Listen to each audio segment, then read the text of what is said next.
किसानों की आय बढ़ाने और किसानों को अधिक से अधिक लाभ देने के लिए मनोहर सरकार लगातार कार्य कर रही है। मनोहर सरकार के प्रयासों की वजह से हरियाणा प्रदेश प्राकृतिक खेती की तरफ बढ़ रहा है। प्राकृतिक खेती की वजह से आज प्रदेश के किसान अच्छा मुनाफा कमा रहे हैं। वहीं सरकार विभिन्न कार्यक्रमों के जरिए किसानों को प्राकृतिक खेती के प्रति जागरूक करने का काम कर रही है। प्रदेश में बागवानी मिशन के तहत किसानों को कई तरह की सुविधाएं और स्कीमों का भी लाभ दिया जा रहा है। बात अगर गुरुग्राम जिले के रहने वाले प्रगतिशील किसान सतीश की जाए तो सतीश भी बागवानी विभाग की मदद से फलों और सब्जियों की खेती कर अच्छा मुनाफा कमा रहे हैं। खूब अच्छी फ्रूटिंग आ रही है और 80 से 100 रुपए किलो मेरा यहीं से बिकता है। खेती तो ऐसी चीज है जिसमें तो आदमी 100 साल भी लगा रहेगा तो कुछ न कुछ नया सीखने को मिलेगा। हाँ, पर हम कोशिश ये कर रहे हैं भाई हमें एडवांस रहो, क्योंकि अगर वो चीज़ 10 साल पीछे अपनाई हमने, हो सके है 10 साल बाद कोई और नई चीज़ आ जाए। तो हम कोशिश कर रहे हैं नेट के माध्यम से, यूट्यूब से या टीवी से या अपने जैसे सरकारी संस्थान है जो नई नई टेक्नोलॉजी की जानकारी दे, अपने बागवानी विभाग है उनके संपर्क में रहा। आपको बता दें, गुरुग्राम जिले के रहने वाले सतीश एक शहरी किसान हैं और वो एडवांस टेक्नोलॉजी में विश्वास रखते हैं और पिछले कई सालों से सब्जियों और फलों की खेती करते हैं। वो बताते हैं कि बागवानी विभाग की मदद से कैसे उनकी खेती में मुनाफा बढ़ा है। प्रगतिशील किसान सतीश का यह कहना है कि खेती में नई टेक्नोलॉजी का प्रयोग करके 3 से 4 गुना तक मुनाफा कमाया जा सकता है। सतीश ने निश्चित तौर पर यह साबित किया है कि बागवानी विभाग की मदद से कैसे खेती की नई तकनीकों को अपनाया जा सकता है और पारंपरिक खेती के मुकाबले प्राकृतिक खेती में 3 से 4 गुना ज्यादा मुनाफा कमाया जा सकता है।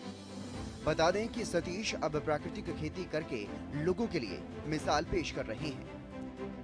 देश में खेती किसानी का रकबा बढ़ाने और ज्यादा से ज्यादा लोगों को कृषि से जोड़ने के लिए सरकार काफी प्रयास करती है।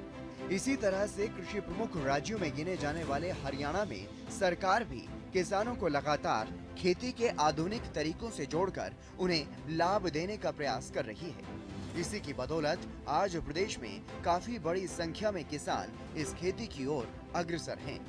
वहीं फरीदाबाद के रहने वाले प्रगतिशील किसान सूरज भी अब पारंपरिक खेती को छोड़कर गोभी, नींबू और आलू की खेती कर रहे हैं। किसान सूरज बताते हैं कि बागवानी विभाग की तरफ से समय समय पर मिली जानकारी की वजह से उन्हें मदद मिली है और सब्जी की खेती से उनके घर की आर्थिक समस्याएं भी सुलझने लगी हैं। हॉर्टिकल्चर हमें समय समय पर ना हमारी खेतों में भी आके हमें जानकारी देते हैं, जगह जगह मेले लगाते हैं, जो भी सरकार से सहायता आती है उसको हमें देने का काम करते हैं। बीच में हमारी कड़ी है। सर, हमारी तो इनकम इस साल मायने में दुगनी हो चुकी है। सही तो पारंपरिक खेती छोड़ के ना विविधीकरण अपनाना चाहिए। अपने कुछ सब्जियों की तरफ जरूर आ जाएं भाई, आलू लगाएं, गोभी लगाएं, कुछ भी फ्लोरिकल्चर अपनाएं, कोई भी अपनाएं, लेकिन कुछ ना कुछ उसके साथ खेती में दूसरी चीज जरूर करें, सब्जियां वगैरह करें।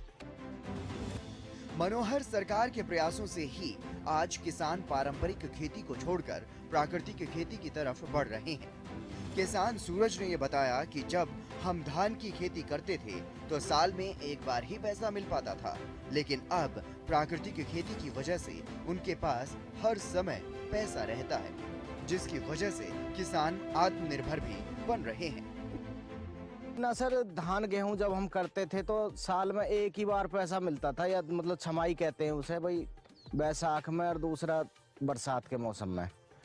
अब हमें हर समय पैसे में रहते हैं। आलू है, सर्दियों में पैसा आ गया, सब्जी चल रही है, हमारी हर रोज की इनकम है, तो हमें मुंह नहीं देखना पड़ता आड़ती वगैरह का कि भाई हमें पैसा दे। हमारा रोज का अपना माल जा रहा, पैसा आ रहा।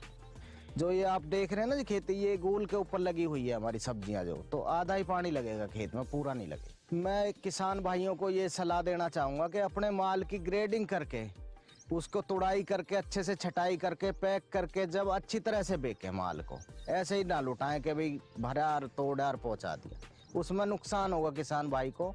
तो वो छाट के ग्रेडिंग करके माल पहुँचाए बाजार में, जिससे उसे इनकम दुगनी से क्या चौगनी हो जाएगी। भाव में जब हम ग्रेडिंग बना के ले जाते हैं, 2 नंबर माल अलग निकालते हैं, 1 नंबर का माल अलग निकालते हैं, और जो थोड़ा हल्का माल होता है उसे अलग क्या बेचते हैं। जीवन से बिल्कुल खुश हैं, पर खेतीबाड़ी में हमारा गुजारा सही हो रहा बढ़िया। आजकल मेरी बेटी बीकॉम फाइनल में है, बेटा +2 कर रहा है, वो बढ़िया मॉडर्न स्कूलों में पढ़ रहे हैं, अच्छी यूनिवर्सिटीज में जा रहे हैं, इसी खेती की बदौलत जा रहे हैं वो। हरियाणा सरकार के प्रयासों की वजह से अब किसान सूरज खुश हैं और बागवानी विभाग के निर्देशों का पालन करके सफलतापूर्वक सब्जियों की पैदावार से ज्यादा कमाई भी कर पा रही हैं, जिसके चलते उनके परिवार का स्तर भी सुधरा है और सूरज अब अन्य किसानों के लिए भी एक उदाहरण बन रहे हैं। हरियाणा में प्रगतिशील किसानों की फहरिस्त काफी लंबी है। बागवानी क्षेत्र से जुड़कर आय बढ़ाने वाले किसानों में जींद के किसान भी शामिल हैं। अच्छे लाभ को देखते हुए प्रदेश के युवा भी खेती की तरफ आकर्षित हो रहे हैं, जिसका श्रेय प्रदेश की सरकार को जाता है, जो किसानों की भलाई के लिए कदम उठा रही है, जिसकी वजह से किसान अब प्राकृतिक खेती को तवज्जो दे रहे हैं। बागवानी विभाग की तरफ से किसानों की खेती में आ रही दिक्कतों का समाधान करने के लिए काफी योजनाओं को अमल में लाया जा रहा है। जींद जिले के पालवा गांव के रहने वाले किसान सुभाष ने प्राकृतिक खेती कर मिसाल पेश की है। ग्रेजुएशन पूरी करने के बाद सुभाष ने अपने पैतृक कार्य को आगे बढ़ाने के बारे में सोचा और साल 2003 में फूड प्रोसेसिंग का एक यूनिट स्थापित किया। बागवानी विभाग का सहारा मिलने के बाद सुभाष निरंतर सफलता की ऊंचाइयां छू रहे हैं। सन 2003 में मैंने अपना ये फूड प्रोसेसिंग यूनिट का कार्य शुरू किया। जब मैंने शुरुआत की तो मेरे को काफ़ी दिक्कतों का सामना करना पड़ा, लेकिन इसमें धीरे धीरे मैं बागवानी विभाग से जुड़ा और बागवानी विभाग से जुड़ने के बाद मैंने इस पे अपनी यूनिट को आगे बढ़ाने के लिए लोन लिया, जिसमें बागवानी विभाग ने मेरे को 25% तक इसमें सब्सिडी भी दी।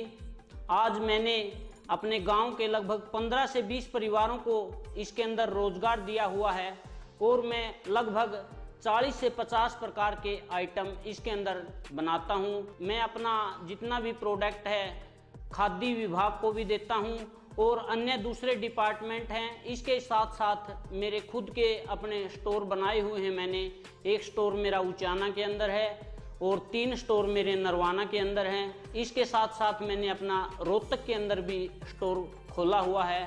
मैं इसके लिए बागवानी विभाग का बहुत बहुत आभारी हूं, जिन्होंने मेरे जैसे एक तुच्छ किसान को इतना आगे बढ़ाया।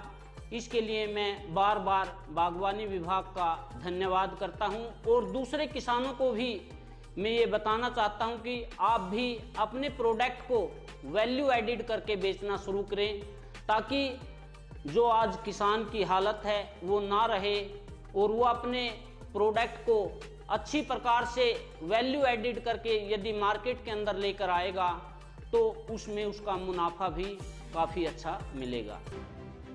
हरियाणा में प्राकृतिक खेती को बढ़ावा देने के लिए सरकार की तरफ से कई तरह की सुविधाएं दी जा रही हैं, जिसके चलते अब किसान पारंपरिक खेती को छोड़ आधुनिक खेती के प्रति जागरूक हो रहे हैं। किसान समझ गए हैं कि आय को दोगुना करने के लिए सिर्फ पारंपरिक फसलों पर निर्भर नहीं रहा जा सकता। अच्छे मुनाफे के लिए नई तकनीक, नए तौर तरीकों और बागवानी फसलों की ओर रुख करना ही होगा। हरियाणा सरकार की तमाम फायदेमंद योजनाएं और जागरूकता कार्यक्रमों से किसान न सिर्फ जागरूक हुए हैं बल्कि अपना मुनाफा भी बढ़ा रहे हैं। बागवानी फसलों में नुकसान की संभावना कम करने के लिए आधुनिक तकनीकें भी आ गई हैं, जिसका किसान भरपूर उपयोग कर रहे हैं। हरियाणा सरकार की तमाम योजनाओं से किसानों की आय बढ़ रही है और किसानों का जीवन स्तर अब काफी ऊपर उठ चुका है। ऐसे न जाने कितने प्रगतिशील किसान हैं जो सरकारी योजनाओं की मदद से अपने जीवन का स्तर बदलकर यानी आय बढ़ाकर काफी बेहतरीन कर चुके हैं। ये किसान दूसरों के लिए प्रेरणा स्रोत बन रहे हैं, यानी हरियाणा सरकार की तमाम योजनाओं से प्रदेश के किसान अब प्रगति की तरफ बढ़ रहे हैं और प्रगतिशील किसानों की सूची में अपना नाम दर्ज करा रहे हैं।